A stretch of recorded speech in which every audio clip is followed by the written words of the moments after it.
बिस्मिल्लाहिर्रहमानिर्रहीम। मैं आज आप लोगों को बताना चाह रहा हूँ कि डीएई एक्चुअली है क्या। DAE diploma of associate engineer है, जो कि एफएससी के इक्वल होता है। मैट्रिक साइंस के साथ पास करने के बाद आपके पास इंटरमीडिएट में डिफरेंट फील्ड्स हैं।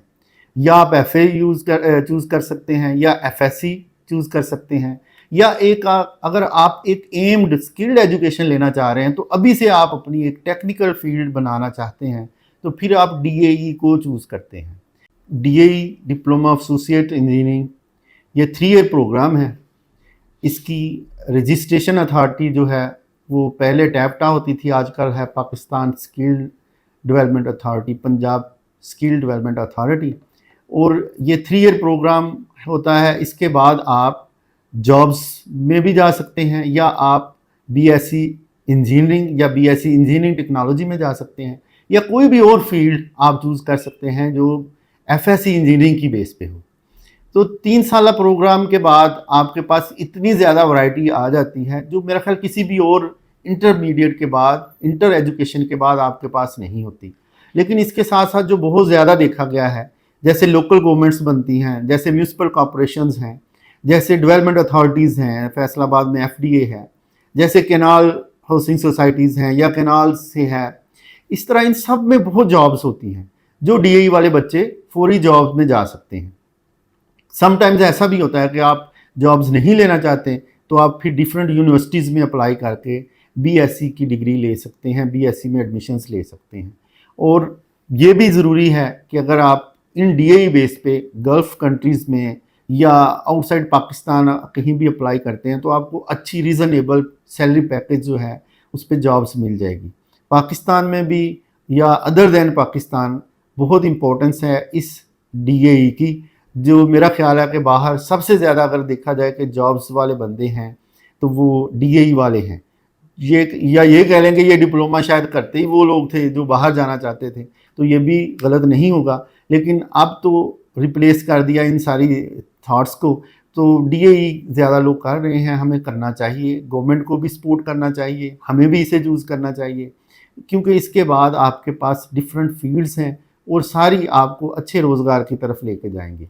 डीएई के बारे में अवेयरनेस की बहुत ज़रूरत है। अभी भी हमारे स्पेशली हम जब देखते हैं, बड़ी जगह जाते हैं, हम बहुत से स्कूल्स गए हैं 2012 से लेकर 2018 तक। हम हर जो समर कैंप्स लगाते थे, तो हमने बड़े गांव वगैरह विजिट किए, जहां पर हमें पहले सबसे ज़्यादा हमारे टीचर्स हजरात ही पूछते ये डीएई है क्या। तो एक्चुअली इसकी इम्पोर्टेंस इतनी ज़्यादा है मैट्रिक लेवल से ही कि हमें इसको प्रमोट करना है, हमें टेक्निकल एजुकेशन को प्रमोट करना है। उसके लिए बेस्ट फॉर्म जो है वो एजुकेशन वो डीएई है, जो कि हमें इंडस्ट्रियल ट्रेनिंग भी देता है, हमें प्रैक्टिकल वर्क भी देता है, हमें एक डिज़ाइन दे देता है, और हम एक एम्ड एजुकेशन हासिल करते हैं। आम एजुकेशन की बजाय एक हम स्पेसिफिक फील्ड अभी से चूज़ कर लेते हैं कि हमारा ये लाइन ऑफ एक्शन होगा, हम ये नॉलेज लेंगे और हमें ये जो डीएई का डिप्लोमा मिलेगा। तो डीएई का डिप्लोमा अब किन लोगों के लिए बहुत इफेक्टिव है?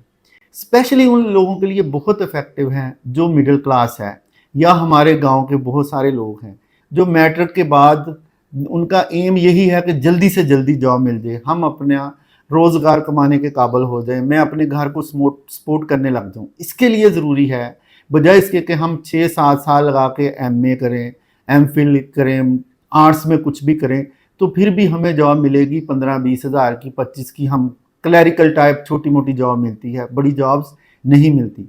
लेकिन अगर हम अभी से 3 साल का डिप्लोमा कर लेते हैं डीएई, तो हम डीएई करने के बाद एक अच्छी जॉब्स ले सकते हैं, जो कि हर इंडस्ट्री में हर जगह पर अवेलेबल होगी।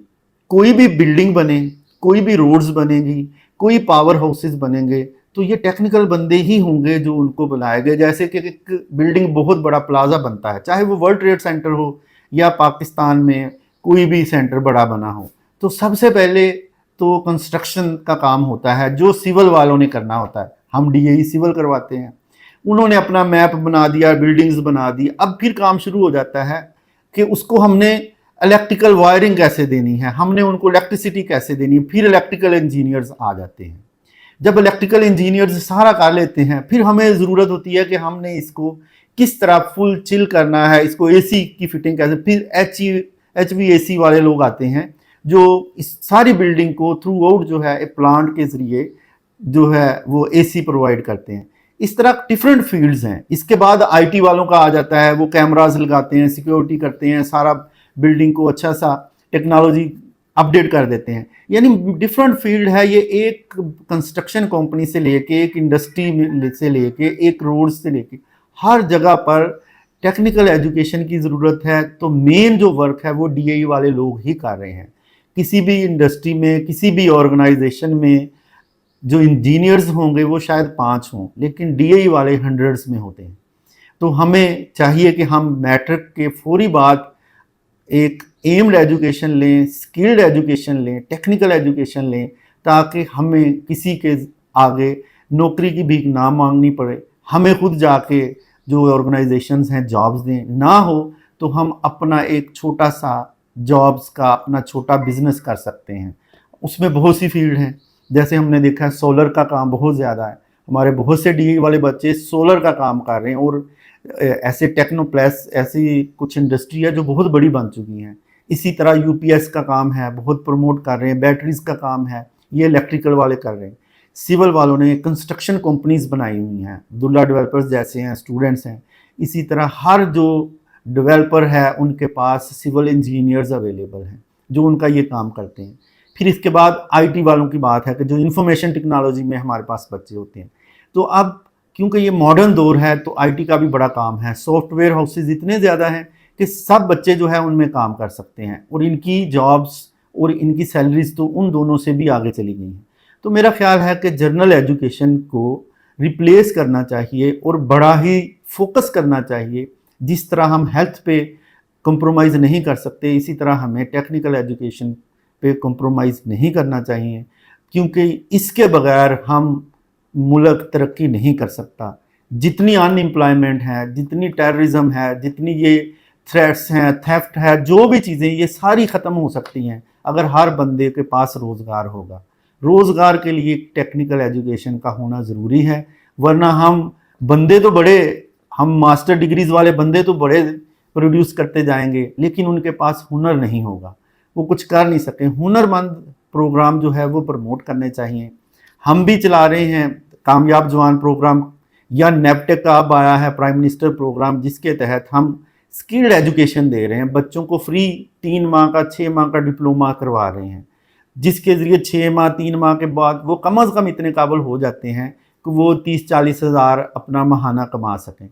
तो आप लोग भी, या हर स्टूडेंट जो चाहता है कि वो जल्दी तरक्की करे, वो अपनी एजुकेशन को टेक्निकल एजुकेशन में जो है कन्वर्ट ज़रूर कर ले। नॉर्मल सा क्वेश्चन होता है पेरेंट्स का जब वो हमारे पास आते हैं, किसी भी इदारे में जाते हैं, कि बच्चे ने मैट्रिक साइंस के साथ कर लिया है, अब उनका ये ज़हन भी बन गया कि मैं टेक्निकल एजुकेशन ही इसको दिलवाऊँ। वो हमारे पास आते हैं कि हम क्या करें। हम सबसे पहले उनके ना बैकग्राउंड पूछते हैं। अगर तो वो बच्चा किसी शहरी अर्बन सोसाइटी से बिलोंग करता है और ज़्यादा मार्क्स लेता है, तो हम उसको कहते हैं कि आप इलेक्ट्रिकल में एडमिशन ले लें। अगर कोई बच्चा जो है वो, उसको ये इशू ही नहीं है कि वो एक बर्गर क्लास से है या मिडिल क्लास से है या रूरल क्लास से है, तो हम उसको सिविल में ज़रूर कहते हैं। मैकेनिकल थोड़ी सी टफ होती है, फिर हम बताते हैं कि ये तीसरी एक फील्ड है, लेकिन इसमें थोड़ा सा बच्चों को ज़्यादा मेहनत करनी पड़ती है, जॉब्स के मौके उसी तरह ही हैं। तो फिर तीसरी जो बेस्ट टेक्निकल फील्ड है वो मैकेनिकल है। अब डीएई में फैसलाबाद में 6 किस्म की हैं जो डीएई में फील्ड हैं या स्पेशलाइजेशंस हैं।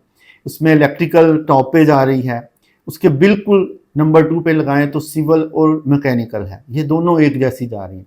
यानी सबसे पहले इलेक्ट्रिकल, फिर सिविल और मैकेनिकल, ये 3 जो हैं ये करनी चाहिए। इसके अलावा इंस्ट्रूमेंट भी है, आर्ट एंड फार्म भी है, फूड टेक्नोलॉजी भी है। कुछ लोग इंफॉर्मेशन टेक्नोलॉजी को भी चूज़ करते हैं। लेकिन अगर हम सही मानों में टेक्निकल एजुकेशन को चूज़ करना चाह रहे हैं तो सबसे पहले आप इलेक्ट्रिकल, सिविल और मैकेनिकल में से इंतखाब करें। उसमें इसी तरह ही आप देखें कि इलेक्ट्रिकल वालों की जॉब नेचर क्या है, वो हम बताते हैं, क्या वो कर सकते हैं। दूसरी क्या है कि सिविल की जो जॉब नेचर, उन्होंने फील्ड में ज़्यादा काम करना होता है। बाद औक़ात बच्चों का एम होता है कि हम अरब या गल्फ़ में जाना चाह रहे हैं तो हमने सिविल में ही लेना है, या उनके किसी फैमिली मेम्बर ने कोई डिप्लोमा ऐसा किया होता है, वो फील्ड उसकी हो चुकी होती है, तो वो आगे हमें कहते ही हैं। तो तीनों अच्छी फील्ड हैं, तो तीनों में जिसको भी आप चूज़ करें तो वो बेहतर हैं। अब इन तीन में ज़्यादा बच्चे आते हैं, इन्हीं में ही ज़्यादा मेरिट होता है, तो मेरा ख्याल है इन तीन को ही चूज़ करना चाहिए। अगर आप इनको देना, अब बाकी जो केमिकल वगैरह हैं उनमें जॉब्स कम हैं। ये देखा गया है कि बच्चे स्पेशली स्टार्ट में समझते हैं कि शायद हम कुछ पढ़ लेंगे तो हम मेहनत इतनी कर लेंगे तो हमें जॉब्स नहीं मिलेंगी। ऐसा बिल्कुल नहीं है। हमने भी पढ़ा है, through इनडिग्निटीज़ man come to dignitaries. आप पहले बहुत मेहनत करें, फिर अल्लाह ताला पर छोड़ दें कि आपको उसका कितना फल मिलता है। हमने ही देखा है कि जो बच्चे स्टार्ट में थोड़े से पैसों पे लगते हैं, लेकिन 2-4 सालों में बहुत अच्छी जो है अर्निंग में आ जाते हैं।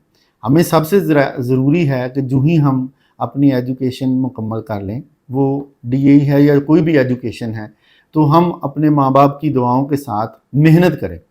जो मेहनत है या दिल लगा के काम करना जो है, ये बड़ा ज़रूरी है। हर इंडस्ट्री में उसी बंदे की वैल्यू है, हर ऑर्गेनाइजेशन में उसी बंदे की वैल्यू है जो अपना काम पूरा करता है, अपने काम में परफेक्ट है और अपने काम से काम रखता है। अगर हम दूसरों को पॉइंट आउट करें लेकिन अपने आप को हम अपडेट ना करें, अपने आप में हम परफेक्शन ना लाएं कि हम क्या कर रहे हैं, हमारे अंदर क्या खामियां हैं, तो इसलिए मैं कहता हूं कि हर फील्ड में जाने के लिए आपको कंप्लीट होना चाहिए। If you are a student you must be a student, if you are a teacher you must be a teacher, if you are a engineer you must be a engineer. आप में वो engineers की तमाम खूबियां होनी चाहिए। वो engineers जो अपने काम में भी महारत रखता है, वो अपने बड़ों के, अपने जो सीनियर्स हैं उनकी भी रिस्पेक्ट करता है, और वो अपने मुल्क के लिए अच्छे से अच्छे काम करता है। डिफरेंट इन्वेंशंस हैं जो हम देख रहे हैं आजकल। आम से लड़के होते हैं, आम यूनिवर्सिटी से जाते हैं, बड़ी बड़ी अच्छी चीज़ें इन्वेंट करते हैं। तो हमें भी चाहिए कि अपने मुल्क के लिए अच्छा काम करें, अच्छी इन्वेंशंस पे टाइम लगाएं, अपना टाइम बिल्कुल वेस्ट ना करें। तो मेरा ख्याल है कि कभी भी मैंने नहीं देखा ऐसा पर्सन जिसने टेक्निकल एजुकेशन भी ली हो, परफेक्ट भी हो, उसे काम भी बहुत अच्छा आता हो, और वो किसी तरह माशी तौर पे बदहाली का शिकार हो। वो बहुत परफेक्ट होने की कोशिश जो करता है, वो इंशाल्लाह अल्लाह ताला भी करम करता है, तो उसको मेहनत का फल ज़रूर मिलता है। Thank you very much.